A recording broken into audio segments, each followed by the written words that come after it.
Hello बच्चों, welcome back to our YouTube channel Rahul sir bio Trivedi. तो बच्चों, आज हम लोग कॉकरोच के एक नए सिस्टम की बात करेंगे और वो सिस्टम है हमारा excretory system of cockroach, means उत्सर्जन तंत्र। तो यार मैं कॉकरोच में बात स्टार्ट करूं, लेकिन इसके पहले हमारी एक बात को आप ध्यान से समझें। सबसे पहले जो समझने वाली बात वो ये है कि आखिर उत्सर्जन होता क्या है, what is excretion. Removal of waste from the body is called excretion. शरीर के अंदर अभिसरणशील, अपाच, हानिकारक, अनावश्यक पदार्थों को शरीर से बाहर निकालने की घटना को हम एक्सक्रीशन या उत्सर्जन कहते हैं। अरे भाई, अपने घर में जैसे कचरा कोई लेके आता है क्या? नहीं ना। लेकिन फिर सुबह क्या होता है कि एक डस्टबिन भर के कचरा निकलता है। कहीं बिस्कुट का रेपर, पॉलीथीन बैग्स सब्जी के साथ आ गए, सब्जियों के छिलके, डस्ट पार्टिकल्स। ऐसे ही हमारे शरीर के अंदर या किसी भी सजीव के शरीर के अंदर तमाम सारी जैविक क्रियाएं चलती हैं और उन जैविक क्रियाओं के फलस्वरूप बहुत सारे ऐसे पदार्थ बनते हैं जो शरीर के लिए बेकार है, अनयूजफुल है, मे बी पॉइजनस है, जहरीले हैं। ऐसे पदार्थों को बाहर निकालना क्या कहलाता है? एक्सक्रीशन कहलाता है। यह बेसिक पॉइंट। अब दूसरी बात देखिए कि जो पदार्थ मुख्य रूप से वेस्ट के रूप में शरीर से बाहर निकाला जाता है उसे एक्सक्रीटरी प्रोडक्ट कहते हैं। कभी अमोनिया होता है, कभी अमीनो एसिड भी हो सकता है, यूरिया हो सकता है, यूरिक एसिड हो सकता है। और जो ऑर्गन्स इसमें पार्टिसिपेट करते हैं उनको हम एक्सक्रीटरी ऑर्गन्स कहते हैं। आइए अब इन सारी चीजों को उठा करके हम कॉकरोच में रखते हैं। तो हम बात करते हैं एक्सक्रीटरी सिस्टम ऑफ कॉकरोच की। सबसे पहले कि कॉकरोच का मुख्य उत्सर्जी पदार्थ क्या है, what is the main excretory product of cockroach. पहला सवाल निट लेवल का यहां पे बनता है। देखिए, यहां पर जो मेन एक्सक्रीटरी प्रोडक्ट है, मेन एक्सक्रीटरी प्रोडक्ट ऑफ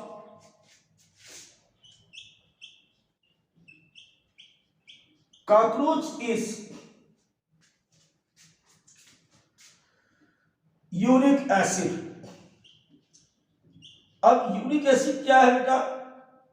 एक नाइट्रोजेनस कंपाउंड है। अब चूंकि कॉकरोच में मेन एक्सक्रीटरी प्रोडक्ट के रूप में यूरिक एसिड निकलता है, इसलिए अगला पॉइंट बनता है cockroach is a uricotelic animals.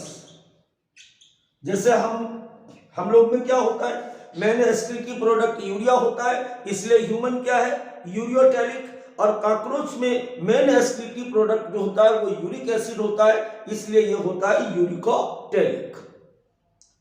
Clear हो गई पहली बात। अब दूसरा question, how many excretory organs are included in the cockroach excretory system. Cockroach के उत्सर्जी तंत्र में कितने कोशिकांग पार्टिसिपेट करते हैं? तो एक्सक्रीटरी ऑर्गन्स की अगर बात करें,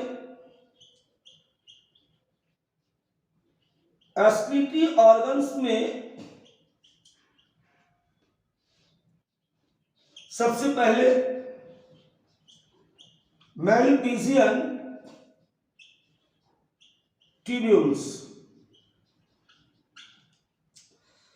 मेलपिजी नलिकाएं, दूसरा फैट बॉडी, दूसरी होती है फैट बॉडी। तीसरी होती है नेफ्रोसाइट सेल्स और चौथा होता है यूरिकोस ग्लैंड।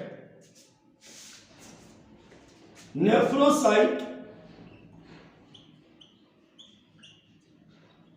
सेल्स,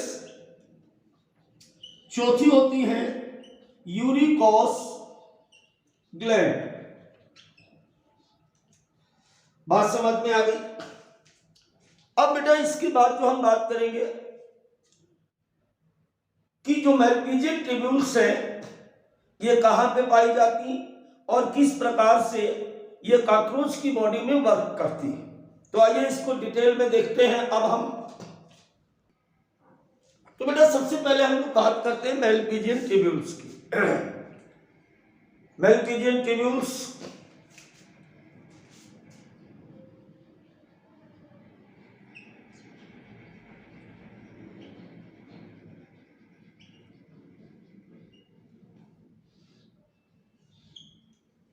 सबसे पहले हम क्या देखें, यहां पर इनकी लोकेशन देखें।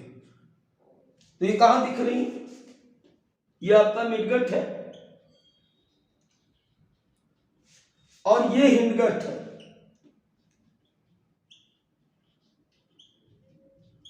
पूर्वांत और पश्चांत के बीच में ये पाई जाती हैं मैल्पिजियन ट्यूब्यूल्स, राइट। तो अगर क्वेश्चन पूछा जाए इनकी लोकेशन पर तो क्या आंसर दोगे? Junction of midgut and hindgut found in the junction of midgut and hindgut.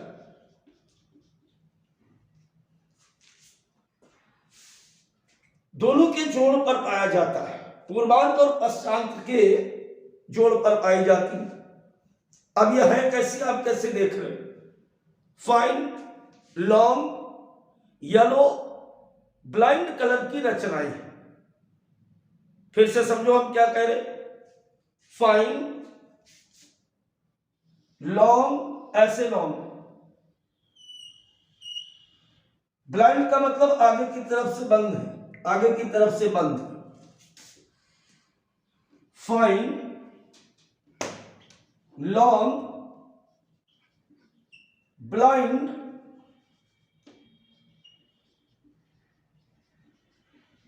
Yellow colour tube like structure.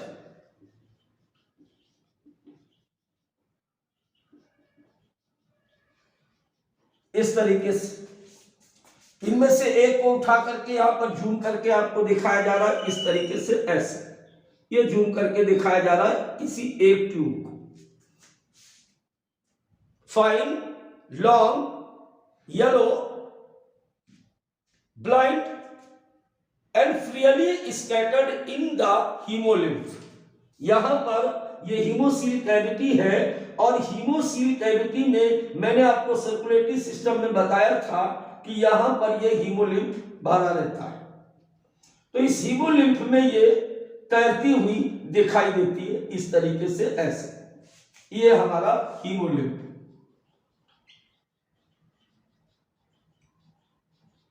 Clear हो गई बात इतनी? अब चलो इसके अंदर झांक के देखते हैं। इसकी जो इंटरनल सतह होती है इस प्रकार से, जो इंटरनल सरफेस है वो इस तरीके से ग्लैंडुलर सेल्स के द्वारा आस्तरित होता है, ऐसे।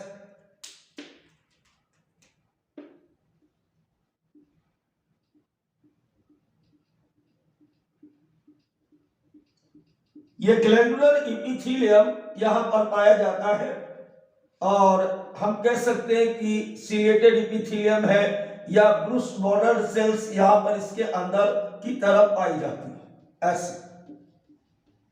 अब ब्रूस बॉर्डर आपको याद होगा, या सिलिएटेड आपको याद होगा। हमने बताया था कि जब ऊपरी पार्ट पर इस प्रकार से सिलिया पाए जाते हैं तो इसको हम बोलते हैं सिलिएटेड एपिथेलियम। तो इस प्रकार से इनकी प्रत्येक सेल्स के ऊपर ऐसे सिलियम पाए जाते हैं और इनका क्या काम होता है अभी हम आपको बताएंगे इस तरीके से। पहले यहां पर हम समझ लें ये क्या है, ग्लैंडुलर एपिथेलियम। ये क्या बना हुआ है, ये मैल्पिजियन ट्यूब्यूल्स बनी हुई जो अंदर की तरफ से ग्रंथिल कोशिकाओं के द्वारा आस्तरित होती है और प्रत्येक ग्रंथिल कोशिका के ऊपर इस प्रकार से सिलिया पाए जाते हैं, ऐसे सिलिया पाए जाते हैं, ऐसे इस तरीके से ये सिलिया पाए जाते हैं, सिलिएटेड एपिथेलियम। क्लियर हुआ। अब ये क्या करते हैं बेटा कि हीमोलिम्फ में, जैसे ये बॉडी की सेल्स हैं, ये बॉडी सेल्स हैं, बॉडी सेल से नाइट्रोजनस वेस्टेज को यहां पर डिस्चार्ज किया जाता है और ये नाइट्रोजनस वेस्टेज इनके द्वारा ऐसे कलेक्ट किया जाता है इस तरीके से। जैसे हम यहां पे मान लेते हैं कि ये इसके चारों तरफ हीमोलिम्फ है, ऐसे ऐसे हीमोलिम्फ है। अब ये बॉडी की सेल्स है, इन बॉडी की सेल्स में जैविक क्रियाओं के फलस्वरूप जो नाइट्रोजनस वेस्ट बनते हैं, ये नाइट्रोजनस वेस्ट बनते हैं, इनको इनके द्वारा ऐसे एब्सॉर्ब किया जाता है। इस नाइट्रोजनस वेस्ट को चारों तरफ से ऐसे ये एब्सॉर्ब करते हैं। एब्सॉर्ब करने के बाद यहां पर एक प्रोसेस होता है, उस प्रोसेस के अंतर्गत इसे यूरिक एसिड में बदल दिया जाता है और ये जो सिलिया होते हैं इसको इस तरफ भेजते हैं और फाइनली ये जुड़ी कहां पे है, देखो मैंने क्या बताया था कि मिडगट और हिंडगट के जंक्शन पे जुड़ी हुई है। अब ये यूरिक एसिड यहां से ऐसे आएगा, ऐसे आएगा, बाकी यहां पे देखेंगे हम, यहां से लिया गया। अब ये यूरिक एसिड ऐसे चलते हुए और रेक्टम से बाहर निकल जाता है, आउट हो जाता है। तो बेटा ये हमने देखा यहां पर कि हमारी जो मैल्पिजियन ट्यूब्यूल्स कॉकरोच की है वो किस प्रकार से फंक्शन करती है। दोबारा से एक बार समझे, Malpighian tubules is the main excretory organs of the cockroach. Cockroach की मुख्य उत्सर्जी अंग है। इसकी लोकेशन क्या है, junction between the midgut and hindgut के जंक्शन पे पाई जाती है, ब्लू कलर से आपको दिख रही राइट नाउ। प्रत्येक मैल्पिजियन ट्यूब्यूल्स अंदर की तरफ से होलो होती है, खोखली होती है, जिसकी आंतरिक सतह पर ये ग्लैंडुलर एपिथेलियम पाए जाते हैं और इन ग्लैंडुलर एपिथेलियम पर ये सिलिया पाए जाते हैं, अर्थात ये सिलिएटेड होते हैं। अब शरीर की विभिन्न कोशिकाओं के द्वारा जो नाइट्रोजनस वेस्ट मटेरियल को एक्सक्रीट किया जाता है, उत्सर्जित किया जाता है, उनको ये सोखती है और सोखने के बाद ये यूरिक एसिड में इसे बदल देती है। अंत में ये यूरिक एसिड कहां से निकलता है, रेक्टम के थ्रू बाहर निकल जाता है। चलिए अब हम लोग बात करेंगे फैट बॉडी की। मैल्पिजियन ट्यूब्यूल्स के बाद अब हम लोग बात करते हैं नेफ्रोसाइट सेल्स की, यूरोकॉस ग्लैंड की और फैट बॉडी की। ये क्या है सर, देखिए मेन तो मैल्पिजियन ट्यूब्यूल्स थी, इसके बाद 3 और हेल्पिंग सेल्स या स्ट्रक्चर्स पाए जाते हैं जो एक्सक्रीशन में हेल्प करते हैं, सहायक होते हैं। जिनमें से सबसे पहले अगर हम बात करें यहां पर बेटा तो फैट बॉडी की बात करते हैं। फैट बॉडी कहां पे पाए जाते हैं, बॉडी वॉल के ठीक नीचे पाए जाते हैं, present just behind the body wall. जो देह भित्ति होती है इसके ठीक नीचे उपस्थित होते हैं। Accumulate, produce and store uric acid through out line. पूरे जीवन पर्यंत ये क्या करते हैं, यूरिक अम्ल का निर्माण करते हैं, संग्रह करते हैं। अब हम लोग इसके बाद बात करें नेफ्रोसाइट सेल्स की। ये कॉकरोच के शरीर में जैसे आपको ये बताया गया था इस प्रकार से, ऐसे ये कॉकरोच की बॉडी आपको सर्कुलेशन में बताई थी, फिर ये इस तरीके से। तो यहां पर ये स्ट्रक्चर आपको दिख रहा है, इसे हम कहते हैं डॉर्सल डायाफ्राम। इस डॉर्सल डायाफ्राम के साथ लगी हुई अंडाकार बायोन्यूक्लिएट सेल्स होती, ऐसे अंडाकार बायोन्यूक्लिएटेड सेल्स होती, द्विकेंद्र की कोशिकाएं होती हैं। इस ovoidal binucleated cell with dorsal diaphragm in the cavity. Cockroach की हीमोसील कैविटी में डॉर्सल जो पृष्ठ सेप्टम होता है, इसके साथ लगी हुई अंडाकार द्विकेंद्र की कोशिकाएं होती हैं। ये भी बच्चों उत्सर्जन में सहायक होती है। तीसरी बात करते हैं यूरिकोस ग्लैंड की। तो यूरिकोस ग्लैंड रियल में यहां समझ नहीं आती है, ये जब हम कॉकरोच का रिप्रोडक्शन कराएंगे जब आपको ये बात समझ में आई। फिलहाल यहां पर केवल इतना ही समझ लें कि ये मेल कॉकरोच में पाई जाती है और यूरिक एसिड के सिंथेसिस में पार्टिसिपेट करती है। मैं आशा करता हूं कि कॉकरोच के एस्क्रीटरी सिस्टम से अब आपका नीट का कोई क्वेश्चन फंसने वाला नहीं है।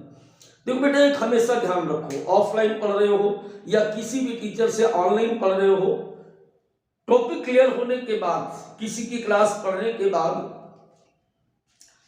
सबसे ज्यादा जरूरी होता है कि ये क्लास आपके लिए कितनी उपयोगी है। अब इसे आप चेक कैसे करो भाई? आपके पास तो कोई पैरामीटर है नहीं कि किसने अच्छा पढ़ाया किसने खराब पढ़ाया। इसके लिए पैरामीटर है। पैरामीटर यह है कि जो भी आपकी कोचिंग के, जो भी आपके पास बुक के या किसी भी प्रकार का test paper previous year questions आप लगा के देखिए, डाउट जरूर लगाइए इसके बाद, ताकि आपको यह पता चल सके। अब अगर किसी भी टीचर के क्लास के बाद अगर आपके 95% क्वेश्चन कंप्लीट हो जाते हैं, आप कर लेते हैं, इसका मतलब वो क्लास आपकी बेस्ट क्लास थी। तो फिर मिलते हैं एक नए एपिसोड में। बाय बच्चों।